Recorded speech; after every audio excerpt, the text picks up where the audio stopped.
par le droit du sol, l'autre qui est français par le droit du sang. C'est-à-dire qu'on a quand même Medjani, qui a une mère qui est totalement française, alors qu'on a Fegouli qui a 2 parents qui sont totalement algériens. Moi, ce qui me dérange un petit peu avec, on va dire, ces 2 vidéos, en tout cas les 2 propos qui ont été tenus, c'est le timing. C'est-à-dire que c'est vraiment le contexte dans lequel ces deux vidéos ont été diffusées. Ça aurait été un an auparavant, au moment du Café Kir. Voilà, exactement. Au moment du Café Kir, je pense que très sincèrement, ça aurait été beaucoup plus significatif et beaucoup plus fort. Parce que c'est vrai qu'à ce moment-là, il y avait vraiment un enjeu entre l'Algérie et la France pour un joueur pour lequel on se battait. On a eu un joueur qui s'est foutu de la gueule de toute une nation, donc il y a l'Algérie, également de toute une autre nation qui est la France, parce que je veux bien qu'on nous dise qu'on a été les dindons de la farce sur le Café Kir, mais les Français sont aussi bien servis que nous, ont été aussi bien servis que nous. Par contre, on a actuellement en France un débat sur la déchéance de la nationalité, sur la remise en cause du droit du sol. On a en Algérie exactement la constitution qui va être modifiée. Je pense très clairement que ce n'était pas forcément le meilleur moment pour pouvoir tenir ce genre de discours. Je pense qu'il a été maladroit, que Fegouli n'a pas voulu vraiment dire ce qu'il a dit, mais je comprends quand même... Le joueur assume totalement ses propos. Nous l'avons contacté après, on confirme ses propos. Il assume totalement la teneur de ses propos. Pour attirer les joueurs binationaux, sincèrement, c'est que par le résultat qu'on va pouvoir les attirer. C'est-à-dire qu'à un moment donné, il faut rendre l'équipe d'Algérie plus compétitive que ce qu'elle est. Si on avait gagné la CAN 2017, ça aurait été un débat déjà. La CAN 2015, ça aurait été un débat qu'on n'aurait même pas eu. Ça va être compliqué avec Gourcuff. Franchement, ça va. Moi, je pense sincèrement, pour le cas Fegouli, je pense que Fegouli apparaît trop avec son cœur. Il a peut-être oublié de mettre les nuances. Parce que C'est tout à son honneur. Tout à son honneur, bien sûr. Mais attention, maintenant, quand disait Marwan dans un débat sur la déchéance en Algérie, on veut interdire aux binationaux l'accès aux postes à responsabilité à travers la nouvelle constitution. C'est la boîte de Pandore. C'est-à-dire que lui, il a mis un peu le doigt dans un engrenage et il est victime un petit peu de cette polémique médiatico-stérile entre les 2 pays. Et aujourd'hui, bon, je pense que Fegouli, quoi qu'il arrive, il donne, entre guillemets, une leçon de patriotisme à certains joueurs qui seraient indécis, comme Benzia, voilà, ou qui jouent un petit peu la course à l'échalote, qui font un petit peu les 3 prochains en Ligue 1, les enchères. Voilà, c'est ça. Voilà, c'est la stratégie de la part à revoir. Ces vidéos vont servir Comparativement à Medjani, comme disait Naufel, c'est une réaction plus sobre, plus intelligente, je dirais aussi. Pourquoi? Parce que il parle d'accomplissement, donc il parle d'évolution sur sa carrière. Elle est arrivée après celle de Fegouli. Oui. Donc forcément, il était préparé, il était mieux préparé, il savait déjà les erreurs qu'il ne fallait pas commettre. Fegouli est beaucoup plus médiatisé que Medjani. C'est pas la même chose. Sauf que Fegouli, je pense qu'il a vraiment parlé d'une situation qu'il a vécue. Parce que Fegouli a quand même été considéré comme un des plus grands espoirs du football français. Mais par contre, il y a un constat moi, que j'ai fait, et je pense qu'il va être partagé par la plupart d'entre vous, c'est que les joueurs algériens qui sont expatriés très jeunes dans des championnats étrangers ont plus facilement choisi la sélection nationale algérienne plutôt que la française. J'ai l'impression que tant que nos joueurs binationaux restent dans le championnat français, auront toujours un environnement, un contexte qui fera que forcément, s'il y a un choix à faire à un moment donné, ils seront beaucoup plus influents. Exactement, super. Ça, c'est les concurrents. Pour ce qui est de Benzia, je lui ai dit qu'il était indécis. Apparemment, il a fait son choix. Il a annoncé ça de façon très indécis, mais quand même au bout de plusieurs mois d'attente. On va y revenir un peu plus tard. Mais que pensez-vous de cette... Est-ce qu'il n'y a pas de choix? Je comprends pas. France ne l'a pas choisi. Moi, il y a un choix. Moi, je vois pas de choix. Il n'a pas une carte, il n'a pas un menu, il n'y a pas la France ou l'Algérie. Deschamps, il n'a pas appelé. Le seul, excuse-moi, là ça m'énerve. Le seul mec qui a eu un choix, c'est Fekir. Et il ne l'appellera jamais. Et il est parti avec la France. Tous les autres, ils n'ont pas eu de choix. Au-delà du fait que ce soit une question de choix, on peut se poser la question. On peut se poser la question, est-ce qu'il a le niveau pour jouer en équipe nationale? Actuellement, non. Moi, je dirais que non. Offensivement, on a tout ce qu'il faut, on a toutes les armes. On a Slimani, Soudani, à eux seuls, c'est un ratio qui est presque 50% par rapport au nombre de matchs joués, c'est exceptionnel. Oui. Même si Gourcuff a cassé un petit peu cette association qui est des matchs, et d'ailleurs je comprends pas. Ça ne veut pas, mais toujours est-il que Benzia, pour moi c'est un bon joueur, sincèrement. Pourquoi pas? S'il a opté pour l'Algérie, c'est son choix, on se doit de le respecter. Mais par contre, ce que je regrette quand même, c'est tout ce feuilleton. À chaque fois, c'est pas de sa faute. je dois. Non. Là, il a été maladroit. Il est majeur et vacciné. Voilà. Il y a des vidéos aussi qui prouvent que par le passé, il avait dit qu'il préférait la France. Mais Fegouli l'a dit, Brahimi l'a dit. Mais on lui en veut pas, c'est son choix. Fekir, On ne sait pas ce qui se passe dans moi, au final, ça reste un non-événement. Pourquoi un non-événement? Parce qu'actuellement, en équipe d'Algérie, le chantier, il est plus en défense. Le gardien également, parce que ça reste un chantier. Donc, parler de Benzia, comment l'intégrer, comment. Pour moi, on a tellement d'effectifs riches au niveau de l'animation, au niveau de l'attaque, que sincèrement, Benzia, pour moi, actuellement, il n'est pas indispensable. Mais surtout qu'on joue quelque chose. Moi, je vais préciser un truc sur Benzia, parce qu'on parle de sa venue en équipe nationale A, qui pour moi, il n'a pas le niveau de joueur en équipe nationale A, mais on a aussi évoqué sa venue en équipe nationale olympique. pour renforcer. Exactement, et même sur ça, je suis pas d'accord. Parce que pour moi, ceux qui méritent d'aller aux Jeux Olympiques, c'est certainement pas des binationaux qui viennent de débarquer, qui pendant un an, on leur a demandé de dire non, je sais pas, etc. Non, mais ça va dans la stratégie de la FAF. C'est-à-dire que pour pouvoir les intégrer par la suite en équipe nationale A, ils vont tout faire pour essayer de les. Déjà, ils ont du mal à venir en France. Non, mais c'est pas des Bougueras, les mecs. Après, ils peuvent pas les intégrer via l'équipe olympique parce que effectivement, c'est quand même alléchant comme compétition. Non, mais ils peuvent très bien aller avec les Olympiques algériens et faire l'inverse des autres. Non, mais Encore faut-il que le club encore faut-il quand même, là tu cites un point important. On a l'impression que certains joueurs, parce qu'ils sont binationaux, parce qu'ils jouent à Lille ou à Lyon ou je ne sais où, ils ont le droit directement d'intégrer l'équipe A. Donc ça devient une cabine d'essayage. On vient, on essaye Benzia, ça marche, là c'est très bien, on regarde. En revanche, des Benguit ou des Ben Massa, parce qu'ils viennent du championnat local, qui sont en équipe olympique, eux on va leur dire, ben les gars, il faut attendre un petit peu. Ah, c'est par étapes, c'est pas tout de suite. Et c'est là où je pointe la politique de Raourawa, globalement. Parce que faire, pour moi, c'est une faute quand même, d'annoncer dans une conférence de presse que Benzia, Mounas et compagnie vont arriver. Je sais tout faire, je vous ouvre la transition. Mais en dehors de ça, quand même, il faut appeler un chat un chat. Je veux dire, on n'annonce pas comme ça en grande pompe des noms. C'est pas non plus des Messi ou des Ronaldo. Je veux dire, on a une base en Algérie sur laquelle on travaille. On a une équipe qui est constituée, qui est actuellement la meilleure sur le continent. Et bien, continuons à travailler. Alors, des charges, ils n'ont rien demandé. Moi, le seul problème, ils n'ont rien demandé. On les fout un peu dans. Voilà, on les met, on les expose. On leur dit, ouais, venez, il va venir, il va venir. Mais les mecs, ils n'ont rien dit. Benzia, il a fait quoi comme déclaration? Pour moi, le seul problème que Parce que je vais expliquer ce qui se passe. En fait, ils m'ont volé mon sujet. C'est ce qui s'est passé. Puisque Raourawa, on rappelle les faits un petit peu, Raourawa arrive en conférence de presse et annonce les convocations prochaines de 3 joueurs, Benzia, Ounas et Hani. Dans la foulée, quelques jours après quelques jours de réflexion pour savoir comment gérer la communication, les joueurs ont démenti le propos en disant que pour l'instant ils avaient encore le choix. On connaît le baratin habituel, hein, on va l'appeler comme ça. Et un autre aussi, Sofiane Hani, n'était pas au courant. Donc, il y a un vrai problème de communication à la FAF. Mais justement, est-ce qu'il a fait une erreur de communication ou est-ce que parce que certains le disent, est-ce que ce n'est pas une stratégie pour forcer les joueurs pour mettre les joueurs devant leurs responsabilités, pour ne pas être dans un nouveau cas fétiche. Est un fin stratège, attention, il ne faut pas quand même. Ce n'est pas son premier coup d'essai. Maintenant, le seul souci que j'ai, franchement, avec ce genre de politique, c'est qu'on occulte le reste, on occulte l'essentiel. L'essentiel, c'est au niveau du débat du football algérien. Comment faire pour le réformer tous mes sujets. Donc ça, aujourd'hui, t'as volé tous mes sujets. Voilà, c'est ça, tout faire. C'est-à-dire que l'annonce, moi, je trouve que c'est peut-être une faute de communication, mais voulue, volontaire. Je pense qu'Amarwan l'a fait d'une façon volontaire. Il y a un petit peu de. Ce qui me dérange énormément avec les cas, et notamment le cas Benzia, c'est qu'en France, quand il y a eu l'apparition des vidéos de Fegouli et ensuite de Medjani, on a tous les grands spécialistes de football français, notamment sur des chaînes spécialisées ou des chaînes ou des stations de radio, ont surtout appuyé sur le fait que c'est des joueurs qui avaient pris l'Algérie par défaut, en disant qu'effectivement ils n'avaient pas le choix, que l'équipe de France, que l'équipe de France. Non, moi je suis pas d'accord. Il n'est pas faux pour certains joueurs. Je suis pas d'accord avec ça. Parce que aujourd'hui, moi j'ai des contre-exemples. Roulem a largement sa place en équipe de France. Marès a largement. Marès a largement sa place en équipe de France. On avait convoqué une conférence de presse pour annoncer qu'il venait avec Fegouli a largement sa place en équipe de France. Brahimi a largement sa place en équipe de France. Slimani, j'en parle pas. Slimani, j'en parle même pas. Slimani, il est meilleur que tous les attaquants français.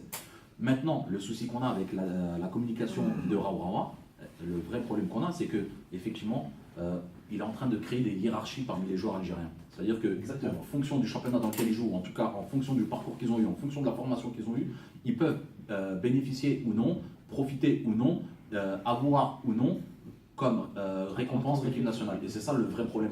Alors là, excuse-moi. Alors là, lui, il ne fait pas du foot. Alors lui, il fait du marketing. C'est de la politique. C'est politique business. C'est son travail. Non, mais c'est du business. Derrière, il y a de l'argent. Non, son travail, c'est pas de se faire de les poches ou de faire comme ça. C'est trop tard. Le mec qui ramène des Benzia, il ramène des gars qui ont 18 ans, qui n'ont rien prouvé. Lui, il veut juste un nom, un sponsor qui arrive et qui paye. Franchement, le seul joueur qui a du potentiel et qui est intéressant à attirer pour l'équipe nationale, c'est Ounas. Lui, très clairement, non, mais lui, on sait très bien que ça va être un. Au risque Demain, il fait une saison blanche. Alors, gère l'équipe nationale. Il a fait comme un club. L'équipe nationale est devenue un club, il faut le dire. C'est des choses, on les voit sur les faits. C'est-à-dire que maintenant, c'est un club VIP qui est accessible à certains joueurs parce qu'ils viennent d'autres horizons. Mais il y a certains joueurs, franchement, du cru, on les a vus par le passé à l'époque de Sardane et même Sardane, c'est loin, tu peux pas. À la rigueur, le seul qui a essayé et qui a donné la chance à quelques joueurs du cru qui ont finalement réussi, c'est Vaïd. C'est le seul qui a fait du travail en profondeur. Et c'est là où on dit que. Il a fait de l'excellent travail. Voilà, c'est ça. C'est pour ça qu'un entraîneur. Il y a des gens qui critiquent Gourcuff, dont je fais partie sur certains aspects. Il a donné sa chance à Pourquoi je critique? Voilà, parce Est-ce qu'on lui laisse la chance? Est-ce que peut-être que la FAF a cette politique-là de manière générale? Peut-être que lui, il estime qu'ils sont pas libres. Ça, je pense que c'est mis d'accord avec Raoua dès le départ. C'est-à-dire que lui et Raoua, en tout cas, avaient exactement la même idéologie de football pour le football algérien, la même idéologie en termes de développement du football algérien. Très clairement, je pense que Gourcuff n'a jamais compté sur les joueurs du championnat local ou formés dans le championnat local et qui ont réussi en Europe. Et le meilleur exemple, encore une fois, c'est Slimani et Soudani. On avait des joueurs, c'était les 3 S, triple S contre-attaque. Sous Vaïd, c'était impossible de voir Brahimi titulaire ou Marez, c'était vraiment Fegouli. Soudani, Slimani. Voilà, il n'existait pas, mais en même temps, il n'existait pas parce qu'on avait quand même Soudani qui faisait ses matchs. Et le grand échec de la CAN 2015, c'est que le trident a été cassé. A été éclaté. Pour qui? Pour Belfodil. Pour Belfodil, c'est ça qu'il faut.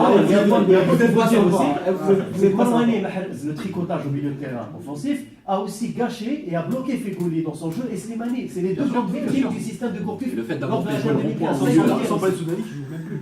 Soudani joue même plus. Soudani, il a fait le meilleur match. Je vais rebondir sur Gourcuff un instant sur Gourcuff. Il a été un peu critiqué. On lui reproche son manque de présence en Algérie. Vous dénoncez qu'il ne regarde pas apparemment les Donc on a encore une transition.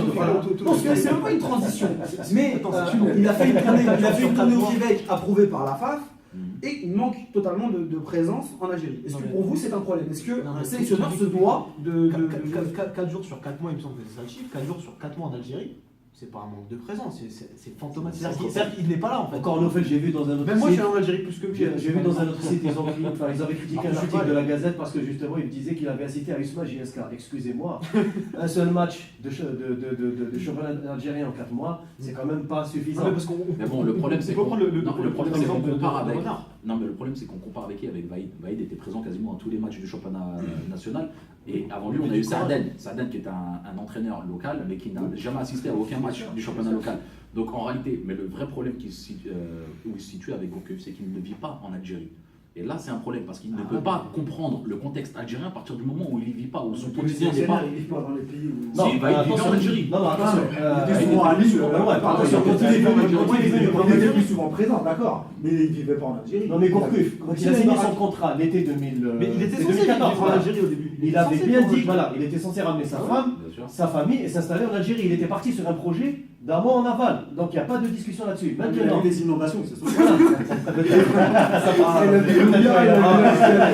Franchement, nous, on reste c'est le problème d'assainissement. Mais toujours est-il que récemment, j'ai vu des critiques par rapport à la Gazette par exemple, qui avait publié un article à juste titre, un super article qui était objectif avec des faits. Oui, mais bien sûr, quand je suis pas d'accord avec la Gazette, je le dis aussi. D'accord. Mais en l'occurrence, là, le problème de fond, il est le suivant. Gourcuff, il est connu pour être un académicien. C'est quelqu'un à Lorient qui tenait tout. Il tenait même la comptabilité, un peu comme Giroud à Auxerre. Il faisait ses propositions sur un ordinateur. Non, même pas, c'était un jeu sur PC. C'était Football Manager. Il faisait ses propositions. On a l'impression que Football Manager. Il recrutait ses joueurs. Gourcuff est un excellent DTN. Moi, je le verrais comme DTN de l'équipe d'Algérie. C'est quelqu'un qui, franchement, qui a des idées. Football algérien. Peut-être que quelque part, il y a de vrais manquements dans le football algérien qui ont besoin d'être améliorés et qui ne poussent pas, par exemple, un sélectionneur comme Gourcuff à s'y attarder. Alors qu'il y a un vrai potentiel en Algérie, il y a des joueurs de talent, il y a des talents locaux. Comment faire pour améliorer le football algérien? Quelles sont vos idées à vous? Personnellement, Si je peux me permettre, moi je vais vous dire, par rapport au championnat local, le problème actuellement, numéro 1, J'aime bien ce c'est que fonctionnaire. la Fédération algérienne de football, n'a pas de politique pour le football local. Disons-le franchement. Alors on parle de réorganisation de la Ligue, d'une meilleure gestion du championnat. Oui, c'est vrai. Il y a eu quelques améliorations à ce niveau-là. On n'entend plus des matchs gagnés sur tapis vert par un joueur Mais il y en a suspendu. toujours. On n'entend plus. Voilà, c'est des choses qui arrivaient par le passé, qui maintenant sont plus ou moins, au niveau de la Ligue, c'est vrai qu'il y a une organisation qui est meilleure. Le seul souci, le reproche que je fais, moi, à la Fédération, c'est qu'au lieu de continuer à décorer la vitrine équipe nationale pour masquer les vrais... Parce qu'il y a une évolution à deux vitesses. Il y a l'équipe nationale, mais il y a aussi le championnat. Et c'est là où je dis que d'abord la Fédération doit instaurer un véritable assainissement financier. Il y avait le projet de DNCG algérienne pour contrôler les finances des clubs. Il y a des clubs algériens, il y a des présidents, on ne sait même pas d'où ils ramènent les devises pour acheter des joueurs qui sont inconnus en France. En CFA. En Algérie. Mouchia, par exemple, il est venu de CFA, il est devenu international, mais c'est un cas sur je ne sais pas combien. Non, mais là, tu parles de la finalité, c'est-à-dire que là, Oui. tu parles, non, mais là, tu parles du championnat professionnel, du Bien championnat sûr. de Ligue 1, ce qui Dit est la professionnel. vitrine, non, mais ce qui est, Ouais. ouais, mais ce qui est la vitrine du football algérien, on va dire. Le vrai problème en Algérie, c'est la formation. C'est-à-dire qu'en Algérie, le vrai problème, non, mais tous les mots de C'est c'est-à-dire- l'éducation. non, mais C'est la c'est- gestion. non, mais tous les mots de- non, mais tous les mots de tête. jusqu'à l'organisation des villes, etc. Non, C'est-à-dire mais on peut pas tout qu'aujourd'hui, remettre il n'y a plus de terrain. Il y a pas de là. terrain. on peut pas tout remettre C'est tout bétonné. sur le dos de la FAF. Non, mais C'est-à-dire c'est qu'à un parce que moment donné, je- c'est très facile de Ouais, rejeter la je faute pondère. sur la FAF. Je dis. Parce que la FAF a aussi fait des choses intéressantes pour le football algérien et notamment pour l'équipe nationale. Maintenant, on a un vrai souci en Algérie, c'est que on n'a pas de structure pour pouvoir former et éduquer. Parce que pour moi, l'éducation, c'est dans la formation. C'est dans la formation. Bah, les éducateurs sont étrangers la plupart du temps. Mais C'est-à-dire c'est qu'il y a un au problème de club- c'est au formation. club de prendre ça en charge. C'est-à-dire que si on avait- Qu'est-ce qu'a fait la Chine en ce moment? Non, mais si on avait un centre de Qu'est-ce formation qu'elle fait, dans la chaque Chine club de Ligue 1, les gens Le seraient foot est obligatoire à l'école. Dans certaines écoles, à l'école, l'après-midi, ils vont faire du foot. Ils vont faire de la formation. Ils veulent lancer, ils veulent reprendre tout le foot. C'est ce qu'ils bossent, les mecs. Bah, ils Ou ils commencent tout de suite. ont un potentiel Non, mais énorme. ils ont- 1 milliard de. Non, mais c'est ça, ils vont Non, mais mettre c'est ça. jusqu'à Ils vont maintenant, mettre de ils l'argent. n'ont pas réussi à trouver 11 joueurs pour faire une équipe nationale Voilà, avec 1 milliard de mais- personnes. Non, mais on est d'accord, parce que c'est notre culture. Non, C'est mais plein de choses. ce que dit Alain, c'est vrai. Sur l'éducation, sur la base, il le faut. Comment c'est pas Il y l'éducation? a Parce des- que l'Algérie, depuis Il n'y les a pas de années... centre d'élite. L'Algérie, depuis les années 90, Voilà. Il les n'y a pas de centre d'élite typé Clairefontaine, c'est une référence peut-être. Depuis les années terroristes en 90, le foot a été récupéré par les tremendistes. Ils s'en servent pour faire du business. Ils s'achètent un joueur pourri, ils le revendent cher, ils le payent cher, ils puissent les prêtent, ils se laissent. Pour eux, c'est pour faire de la thune, rien de plus. C'est là où je dis que la responsabilité de la fédération, elle n'est pas dans le fait de s'occuper. La fédération ne peut pas se mettre à la place des Ils peuvent pas présidents se de club. substituer Mais au club. Ouais, en mettant des barrières Comme les fiscales, Sénégalais, ouais. en mettant un vrai contrôle comme la DNCG, Non, elle en pourrait mettant mettre des un cahier vrais. des charges. Elle pourrait mettre un Cahier des charges, exactement. Un cahier des charges L'appliquer, beaucoup ce plus il existe, hein. rigoureux. Voilà, beaucoup plus rigoureux. Où effectivement, on impose à chaque club qui accède à la Ligue 1 algérienne d'être doté d'un centre de formation. Oui, Et donc, à partir de là, si Tu effectivement. veux pas, c'est politique. Il y a la Voilà, politique. C'est un manque de volonté. c'est Il y a un manque de politique, volonté. mais le problème, c'est qu'on a un contexte géographique extraordinaire. On est aux portes de l'Europe, encore une fois. On a un vivier de footballeurs extraordinaire. Je pense que l'Algérie pourrait être le pays qui fournirait le plus de Bien joueurs sûr, mais ça, c'est- à l'Europe, devant le Ouais. Brésil et devant la France. C'est une utopie. Moi, quand des joueurs, ils leur donnent des salaires sur une pige ou deux, ils leur donnent des 600 000 euros de cash, sans déclaration, sans rien, tu peux pas. Quand je vois Ça, l'exemple c'est du un Paradou, gros problème. C'est ça, quand je vois l'exemple C'est du la Paradou, Colombie, le C'est truc, là. c'est Ouais, isolé, c'est c'est ça, tout. c'est extraordinaire. Le Paradou, C'est Escobar. Le Paradou, depuis des années, c'est la seule formation. C'est un microcosme au milieu d'un océan de médiocrité. Il faut dire la vérité. Non, il y a eu la FAF Le aussi. Paradou, ça produit des joueurs, ça produit des choses. C'est vrai. Mais on n'encourage pas un club pareil. Il y a eu On préfère l'académie. donner la Sonatra Il y a eu au l'académie de la LCA, FAF. à dilapider des milliards avec le Mouloudia d'Alger, Au contraire, et il faut pas de saboter le titre, Paradou. et aucune. Accepte- Et le football algérien n'en tire aucune dividende. Alors qu'avec le Paradou, on a quand même des joueurs formés sur mesure, avec l'Académie FAF également. C'était un bon projet. C'est un point à mettre à l'Orawa aussi. Mais il n'y a pas de suivi derrière, il n'y a pas assez d'encouragement. On préfère amener des Benzia ou des joueurs déjà préparés par la France, appelons un chat un chat, la solution de facilité et de les intégrer en équipe nationale pour dire Là, nous avons une équipe nationale. Sauf que on n'en tire pas le mérite plein. Mais Il y aura l'équipe toujours des U23, médias là, français c'est- qui vont s'en l'équipe s'emparer des- du L'équipe des U23, la moitié était composée des joueurs formés par l'Académie de la FAF. Oui, Et l'Académie C'est ce que l'Académie je de la disais, FAF, si on fait le parallèle avec la France, c'est un peu. C'est une bonne équipe. Ouais, bien sûr, mais c'est un peu ce que fait en France Clairefontaine, le centre de Clairefontaine. Maintenant, le souci qu'on a. On va s'arrêter là, on va s'arrêter là, Marwan, on perd énormément de temps. Justement, pour les U23, il y a eu un match organisé, l'équipe de Palestine est arrivée en Algérie, beaucoup de ferveur autour de ce match. Très rapidement, qu'est-ce que vous avez pensé de cette rencontre? Très rapidement, s'il vous plaît. Ouais, c'est historique, c'est tout. Moi, ça m'a fait plaisir, ça fait plaisir à toute l'Algérie, ça fait plaisir aux Palestiniens. Quand j'en ai vu certains pleurer, parce que ça chantait dans le stade Palestine sur Rada, franchement, ça fait des frissons. Après, le côté sportif, voilà, on sait, c'était un match Politique. C'était politique, tout simplement. Personnellement, je pense que c'est vraiment un match historique qui restera dans les annales avec un 5 juillet plein à craquer. Bon, c'est vrai que nos frères palestiniens, on sait qu'on connaît leur souffrance depuis plus d'un demi-siècle. Maintenant, ce match sur le plan humain, sur le plan politique a une grande importance parce que l'Algérie, c'est vraiment la mecque des pays révolutionnaires et notamment pour la Palestine. Le seul souci pour moi, c'est que pour Schurman et pour les espoirs, ça n'a pas été un match d'une grande utilité sur le plan sportif. C'est le seul regret.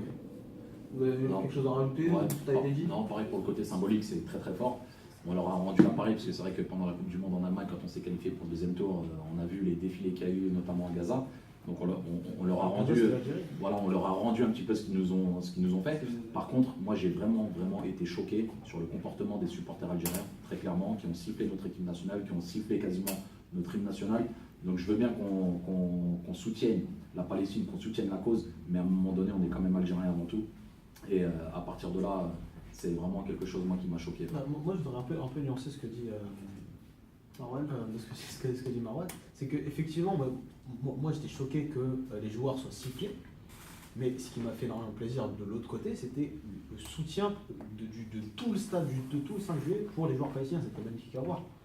Quand ils ont marqué, ils ont explosé de joie, pire que quand l'équipe nationale a marqué des buts en match officiel. Donc c'était vraiment beau. Une très belle rencontre dans l'ensemble. C'est vrai que c'était une rencontre historique et des belles images qu'on aime voir dans notre football. Puis les Palestiniens se débrouillent pas trop mal pour un pays qui souffre et qui a une très petite population, etc. Ils ont réussi de bons résultats en qualification. Ouais, voilà, non, ils se développent et de façon générale. Ils jouent tous leurs matchs à l'extérieur. On va finir par la dernière rubrique de l'émission, le Made in Europe. On va parler un peu de football européen. Sportivement parlant, je pense qu'il leur manque encore quelque chose, et notamment dans l'axe central.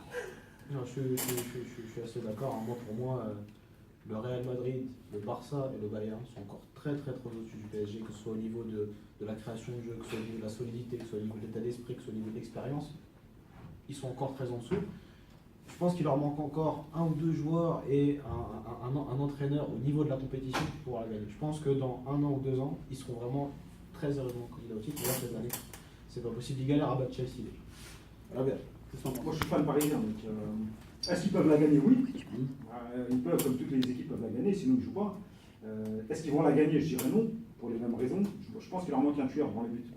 Ce que fait Zlatan au championnat, il ne le fait pas en Ligue des Champions. Il leur faut le mec là qui va mettre le but qu'il faut, parce que parfois on a l'impression qu'ils peuvent jouer. Défensivement aussi, défensivement. Par contre, je suis pas d'accord avec toi, tu dis qu'ils sont très vraiment des autres. Non, je pense pas qu'ils soient très loin des autres. Quand ça jouait contre Barça, c'était toujours ric-rac par des matchs nuls. C'était par des matchs nuls, mais l'année dernière, il y avait pas très énorme loin. Il y avait une énorme défense de niveau l'année dernière, sur les matchs. Je ne peux pas dire ça. Par contre, ouais, il leur manque l'avancante parce que ça marche pas trop avec Cavani dans le système de jeu actuel. Mais non, sans malentendu, ils peuvent la gagner. C'est pas la faute du malentendu. Ouais, mais le truc, c'est que la Ligue la question, la question, est-ce qu'ils vont la gagner? Non. Est-ce qu'ils peuvent la gagner? Oui. Moi, je pense que même sur un malentendu, ça. Et je vais vous poser une autre question sur la Ligue des Champions. Le Barça peut-il faire le doublé historique, le gagner 2 fois de suite? Depuis la création de la Ligue des Champions telle qu'on la connaît, personne ne l'a fait. Est-ce qu'ils peuvent le faire avec le trio d'attaque qu'ils ont? C'est un des meilleurs qu'on ait pu voir. Jamais été aussi proche. Ouais, pareil. Je pense que très clairement, déjà sur les 10 dernières années, il y en a au moins 2 ou 3 qu'ils auraient dû gagner, qu'ils n'ont pas gagné. Ils sont sortis, voilà, par exemple, une année là, contre Chelsea, où ils ont eu, je pense, 80% de possession de balle sur le match aller-retour. Ils ont perdu, c'était un coup de dé. Pareil contre l'Inter de Milan. Le problème, c'est que Barcelone, si Barcelone arrive en finale, Barcelone gagne la Ligue des Champions. Le seul problème qui va se situer pour Barcelone, c'est le tirage au sort et la demi-finale. S'ils tombent contre le Real Madrid, je pense que c'est la seule équipe qui est susceptible de pouvoir les arrêter parce qu'il n'y aura pas que l'aspect sportif qui va primer, mais vraiment le côté émotionnel et le côté... Moi, je pense qu'on ne parle pas suffisamment du Bayern Munich. Voilà. Je vous dirais que le Bayern Munich, c'est la force tranquille. Et à mon avis, moi, je placerais le Bayern comme favori. Je ne vois pas Barcelone gagner. Le Bayern, après, c'est un énorme problème en deuxième partie de saison à chaque fois avec Guardiola. C'est-à-dire qu'ils exposent tout en championnat et même en Ligue des Champions dans la première partie de saison et après ça s'essouffle. C'est vrai, mais je pense que Guardiola va retenir les leçons de la saison dernière. C'est un têtu quand même. Ils ont une charnière centrale qui est complètement décimée. Aujourd'hui, ils jouent avec des latéraux dans l'axe. Et on a vu ce que ça a fait Marseille l'année dernière. Ils étaient premiers au mercato. Ils ont joué 6 derniers mois avec 2 latéraux dans l'axe. et ils sont arrivés 4e. Mais devant, c'est comme intéressant devant. Et sinon, pour en revenir à la question que tu as posée tout à l'heure concernant le PSG, moi, sincèrement, pendant les matchs de poule, en plus j'étais présent au stade Bernabéu pour le match contre le Real, je pensais clairement que le PSG avait de fortes chances de gagner la Ligue des Champions, et dès cette année. Par contre, quand j'ai vu le match contre Chelsea, j'ai vu beaucoup de personnes s'enflammer sur ce PSG-là. Moi, au contraire, ça m'a énormément déçu. Et très clairement, si Diego Costa avait marqué le but sur frappe, ça change tout le match. Et clairement, le Chelsea FC, je pense, aurait gagné le match 1-0. Sofiane Madji nous dit sur Facebook, le PSG peut gagner la Ligue des Champions comme moi, je peux gagner le Ligue. Moi, je vous le On va finir par une dernière question qui concerne Zidane. On a beaucoup parlé de Zizou dans les médias. Et la question est la suivante. Que vaut réellement le Real Madrid de Zidane? Est-ce qu'on peut juger réellement, sur les quelques semaines qui ont passé, l'équipe de Zidane? Est-ce qu'il a apporté quelque chose de nouveau? Mis à part un effet un peu euphorique. Ouais, je pense qu'on en fait trop. Enfin, ils en font trop dans les médias. Par contre, au niveau humain, on voit que ça a quand même changé. Quand on voit l'état de Ronaldo qui voulait se barrer, qui n'arrêtait pas de pleurer pour rien. Là, il est heureux, il est content. Et puis cette fois, quand ils jettent tous dans les bras l'un de l'autre, quand tu vois comme nous en Coupe du Monde, ils jettent tous dans les bras de Daïd, tu ne verras jamais le beaucoup, je pense pas. Un autre tac. Moi, je pense mais sinon, non, mais là, on voit rien de spécial. Il ne marque pas plus de buts qu'au temps de Benitez. On veut nous faire croire qu'au temps de Benitez, il n'y avait rien. Ils sont quand même gagné un match 9-0. Les mecs, c'était dégoûté de jouer. Il y a eu quand même sous Benitez une annonce malsaine. Voilà, c'était malsain. C'était malsain, surtout Benitez voulait replacer Bale. C'est pas trop passé avec Cristiano Ronaldo. On sait un peu que c'est pas italien. Et même niveau physique, les joueurs avaient des carences. Moi, je pense sincèrement, il y a quand même une différence par rapport à Benitez, c'est que le Real joue un football quasi total et ça marque. Ça joue dans tous les sens. Non, mais tu prends les stats, excuse-moi, tu prends les stats. Benitez, avec son système défensif, c'est faux. Au niveau des stats, il marque pas plus de buts maintenant qu'au temps de Benitez. Quand même, si. Mais il y a eu 2 fois 5-0, il y a eu 4. Il y a eu 4. Benitez aussi, il en a mis. Ah, c'est quand même énorme, 14 buts en 3 Regarde au niveau des stats, il marque plus que le Barça. La grosse différence, elle est très simple. On va donner le mot de la fin. Elle est très simple. À l'époque, quand Del Bosque entraînait les Galactiques, il disait, un journaliste lui avait posé la question en lui demandant qu'est-ce qu'il faisait à l'entraînement. Il disait à l'entraînement, j'ai rien à leur apprendre à ces joueurs-là. Qu'est-ce que je vais apprendre à Beckham? Qu'est-ce que je vais apprendre à Ronaldo? Qu'est-ce que je vais apprendre à Zidane? Aujourd'hui, ce qui est bien, c'est qu'on a un entraîneur qui peut apprendre à Cristiano Ronaldo, qui peut apprendre à Bale, qui peut apprendre à Benzema. On l'a vu lors d'un dernier entraînement où il y a eu un concours de coups francs. Il en a mis, je crois, 9 sur 10, alors que Cristiano Ronaldo en a mis 2 sur 10. Et c'est là où tu vois qu'il a clairement une crédibilité et une légitimité à être entraîneur du Real Madrid. Je vais vous laisser sur un dernier face-à-face entre Rabea et Marwan, qui va déterminer si vous serez là à la prochaine émission ou pas. Ah, je suis en vacances, moi, le fou. Non, je l'ai. J'ai l'impression. Sur Benzia et Ounas, lequel serait le plus profitable à l'EN? Et comme on va corser un peu les choses, je vais donner le cas Benzia, comme je sais que tu l'adores. Je vais le donner à Marwan, qui va défendre le cas Benzia. Et Rabia, tu vas défendre le cas Ounas.